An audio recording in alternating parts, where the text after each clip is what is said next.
నవరాత్రుల్లో 3వ రోజు చంద్రఘంట అవతారము. మీరు అమ్మవారి ఎదురుగా ఒక దీపాన్ని ఉంచేసి ఒక గ్లాసు నీళ్ళల్లో మీ కోరికను రాయండి. ఆ తర్వాత మీరు ఓం చంద్రఘంటాయై నమః, ఓం చంద్రఘంటాయై నమః, ఓం చంద్రఘంటాయై నమః అని జపించండి. ఒక పేపర్ మీద మీ విష్ని 3 సార్లు రాయండి.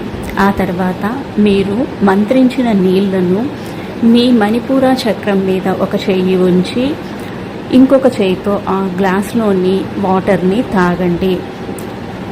మణిపూర చక్ర చంద్రఘంటాదేవికి సంబంధించినది. ఈరోజు మీరు బ్లూ కలర్ వస్త్రాలను ధరించండి. శనివారం కాబట్టి మీరు తెల్లని ఆహారాన్ని అమ్మవారికి ప్రసాదంగా పెట్టండి. మణిపూర చక్రాకి సంబంధించిన